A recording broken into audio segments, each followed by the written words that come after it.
ကျွန်တော်တို့မြန်မာလူမျိုးတွေကပေါ့နော်ဒီတန့်စင်ဆေးဆိုတဲ့ဆေးတွေကိုတော်တော်လေးအားကိုးကြရတယ်ပေါ့နော်တကယ်တမ်းစဉ်းစားကြည့်မယ်ဆိုရင်ကျွန်တော်တို့ခန္ဓာကိုယ်မှာကတန့်ရှင်းရေးလုပ်ပြီးတဲ့စနစ်ကငကိုကလေးကရှိပြီးသားဖြစ်တယ်ပေါ့နော်ကျွန်တော်တို့တန့်စင်ဆေးရဲ့လို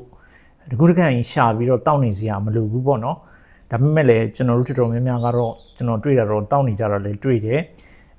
ဦးတန့်စင်ဆေးမိမကိုတန့်စင်ဆေးတခြားသောတန့်စင်ဆေးမျိုးမျိုးကိုတောက်နေကြတာမျိုးတွေတွေ့တယ်ပေါ့နော်တကယ်တမ်းတော့ဒီဆေးတွေကမလိုဘဲနဲ့တောက်နေတာမျိုးတွေလည်းဖြစ်တယ်မလိုဘဲနဲ့တောက်နေတာမျိုးဖြစ်တဲ့အပြင်ကမှဒီဆေးတွေရဲ့ဘေးထွက်ဆိုးရိုးကလည်းဆိုးတယ်ပေါ့နော်အဲ့ဒါကိုလည်းသိရှိထားဖို့လည်းလိုတယ်အဲ့ဒါဆိုတော့ဒီတန့်စင်ဆေးတွေကိုဘာကြောင့်မတောက်သုံးသင့်ဘူးလဲဆိုတော့အချက်လက်တွေကိုကျွန်တော်ဒီနေ့ပြောပြပေးမှာဖြစ်တယ်ဒီနေ့မှာဆိုလို့ရှိရင်ကျွန်တော်ကဆေးပညာနဲ့ပတ်သက်တဲ့အချက်လက်တွေကိုကျွန်တော်ရှာဖွေပြီးတော့မှအဓိကပြောပြပေးမှာဖြစ်တယ်အဲ့ဒါကြောင့်ကျွန်တော်နဲ့အတူသေချာလေးလေ့လာကြည့်ကြမယ်ပေါ့နော်ပထမဆုံးအနေနဲ့ကတော့ဒီ1တန့်စင်ဆေးပေါ့နော်ဦးတန့်စင်ဆေးဆိုပြီးတော့မှပြောပြီးတော့မှကြော်ညာတဲ့ဆေးတွေပေါ့နော်အဲ့ဒီဆေးတွေရဲ့ပြောပြချက်အရဆိုလို့ရှိရင်တော့ကျွန်တော်တို့ဦးထဲမှာပေါ့နော်မစင်တွေကျွန်တော်တို့စားတောက်လိုက်တဲ့အညစ်အကြေးတွေကကန့်ညှိပြီးတော့မှရှိနေမှာဖြစ်တယ်ဆိုတဲ့အချက်ပေါ့နော်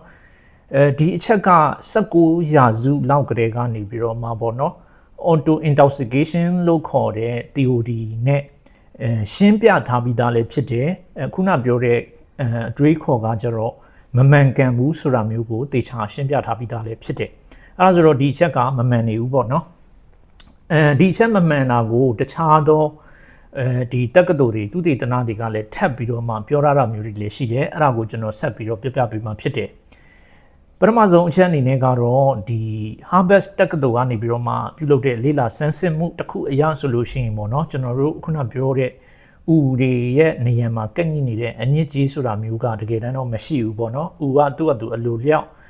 ်တန့်ရှင်းစင်ကြယ်အောင်လို့ပြုလုပ်ပေးနေရမျိုးတွေလည်းဖြစ်တယ်အဲ့ဒီအပြင်ကမှကျွန်တော်တို့ရဲ့ခန္ဓာကိုယ်မှာဆိုလို့ရှိရင်တော့ကိုယ်ပိုင်တန့်ရှင်းရေးလုပ်ပေးနေတဲ့အဖွဲ့အစည်းတွေစနစ်တွေလည်းရှိတယ်ပေါ့နော်ဥပမာအဖြစ်ဆိုလို့ရှိရင်တော့အသေးတို့ကြောက်ကတ်တို့အဲ့ဒါမျိုးတွေလည်းရှိတာဖြစ်တဲ့အတွက်ပြင်ပကတန့်ရှင်းလုပ်ပေးမဲ့အရာတွေမလိုအပ်ဘူးဆိုတာကိုလည်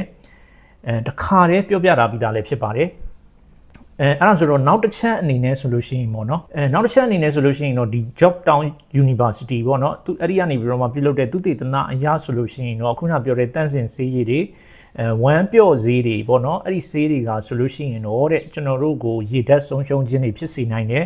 အဲ့ဒီအပြင်ကမှဥပေါက်တာမျိုးတွေလည်းဖြစ်စေနိုင်တဲ့အပြင်အဆိုးဆုံးအခြေအနေတွေနဲ့ကြောက်ကပ်ပျက်စီးခြင်းဆိုတဲ့အဆင့်ထိလည်းရောက်သွားနိုင်တယ်ဆိုတော့ကိုလည်းဖော်ပြထားပါတယ်အဲ့ဒါဆိုတော့သတိထားဆင်ခြင်ဖို့လိုတယ်ဆိုတာကိုကျွန်တော်ပြောပြလိုပါတယ်တစ်ဆက်တည်းမှာပဲပေါ့နော်ပြောကြတယ်ပေါ့နော်ဥမကြီးကင်ဆာဆိုတာကဥထဲမှာရှိတဲ့အညစ်အကြေးတွေကြောင့်ဖြစ်တယ်ဆိုတာမျိုးကိုလည်းပြောပြထားတာမျိုးတွေလည်းရှိတယ်တကယ်တမ်းဥမကြီးကင်ဆာဆိုတာကဘာကြောင့်ဖြစ်တယ်ဆိုတဲ့အချက်ကိုဒီမှာတစ်ဆက်တည်းကျွန်တော်ပြောပြပေးခြင်းနဲ့ကမ္ဘာ့ကျန်းမာရေးအဖွဲ့အစည်းပေါ့နော် WHO နဲ့ဒီကမ္ဘာ့ကင်ဆာအဖွဲ့အစည်းကြီးကအတိလင်းဖော်ပြထားတာကဘာဖြစ်လဲဆိုတော့ဥမကြီးကင်ဆာဆိုတာကတော့တဲ့ကျွန်တော်တို့ကြိုတင်ပြင်ဆင်ပြုလုပ်ထားတဲ့အသားတွေကိုအစားများလို့ဖြစ်တယ်ဆိုတဲ့အချက်ဖြစ်တယ်အထူးသဖြင့်တော့အနီရောင်အသားတွေကိုအစားများရင်တော့ပို့ပြီးတော့ဖြစ်နိုင်ခြေရှိတယ်လို့ဖော်ပြထားပြီးသားလည်းဖြစ်ပါတယ်နောက်ထပ်သုတေသနတစ်ခုအနေနဲ့ကျွန်တော်ထပ်ပြီးတော့မှပြောပြရမယ်ဆိုလို့ရှိရင်တော့ American Cancer အဖွဲ့အစည်းကြီးကလည်းဒီဥမကြီးကင်ဆာနဲ့ပတ်သက်ပြီးတော့ပြောပြထားတာရှိတယ်ဥမကြီးကင်ဆာဆိုလို့ရှိရင်တော့တဲ့အဝလွန်ခြင်းကိုလက်လှုပ်ရှားမှုနည်းခြင်းစလိတ်တွေအရက်တွေတောက်ခြင်းပြီးတော့မှအမြင့်တက်စားတာနည်းပြီးတော့မှအသားစားတာများတဲ့သူတွေမျိုးရိုးရှိတဲ့သူတွေမှာပဲဖြစ်နိုင်ခြေပိုများတယ်ဆိုတဲ့အချက်ကိုလည်းပြောပြထားတာလည်းဖြစ်ပါတယ်အဲ့ဒါဆိုတော့ဒါကလည်းဥမကြီးကင်ဆာဖြစ်စေတဲ့အကြောင်းရင်းကိုကျွန်တော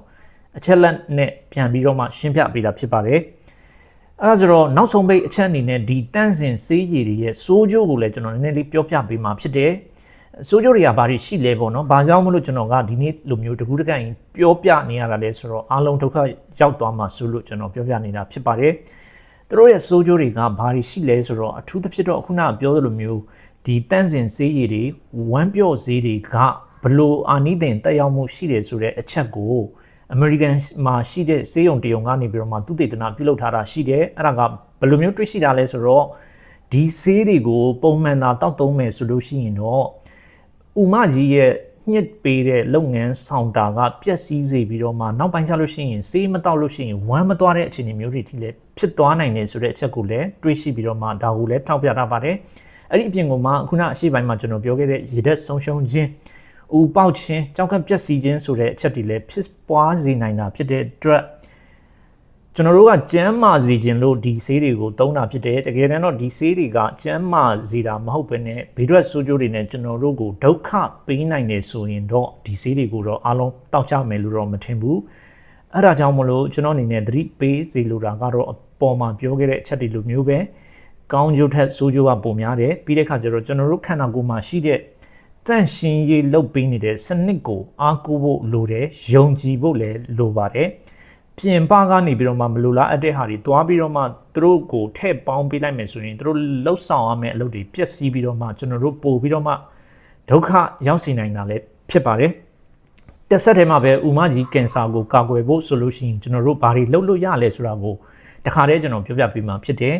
ပထမဆုံးအချက်အနေနဲ့ကတော့အာဟာရဓာတ်မျှတစွာစားတောက်ဖို့လိုပါတယ်အမြင့်ဓာတ်ပါတဲ့အစားအစာတွေကိုလည်းစားတောက်ပေးရမှာဖြစ်ပါတယ်ဒုတိယအချက်အနေနဲ့ကတော့ရေဓာတ်လုံလောက်စွာတောက်သုံးဖို့လည်းလိုပါတယ်ရေဓာတ်ပြည့်တင်းနေဖို့လည်းလိုပါတယ်တတိယအချက်အနေနဲ့ကတော့ကျွန်တော်တို့ဝမ်းနဲ့ပတ်သက်ပြီးတော့မှပုံမှန်မဟုတ်ဘူးဆိုလို့ရှိရင်တော့ထူးခြားတယ်ဆိုလို့ရှိရင်တော့ကြိုတင်စစ်ဆေးမှုခံယူပြီးတော့မှကုသတာကအကောင်းဆုံးသောနည်းလမ်းဖြစ်တယ်ဆိုတာကိုပြောပြရင်းနဲ့ပဲကျွန်တော်နှီးကုံချုပ်လိုက်ပါတယ်ကျွန်တော်ပြောခဲ့တဲ့အချက်တွေကတခုခုအကျိုးရှိမယ်ဆိုလို့ရှိရင်တော့ကျွန်တော်ရဲ့ဗီဒီယိုလေးအောက်မှာတခုခုရေးခဲ့ပေးလို့ရပါတယ်အသုံးဝင်မယ်ဆိုလို့ရှိရင်တခြားသူတွေလည်းတွေ့ရအောင်လို့ share ပေးလို့လည်းရပါတယ်အားလုံးကိုကျေးဇူးတင်ပါတယ်ကျမ်းမာရေးနဲ့ပတ်သက်တဲ့အသိပညာဗဟုသုတများကိုဆက်လက်ပြီးတော့မျှဝေပေးမှာဖြစ်တဲ့အတွက်ကျွန်တော်ရဲ့ YouTube channel လေးကိုလည်း subscribe လုပ်ထားပေးပါအောင်အားလုံးကိုကျေးဇူးတင်ပါတယ်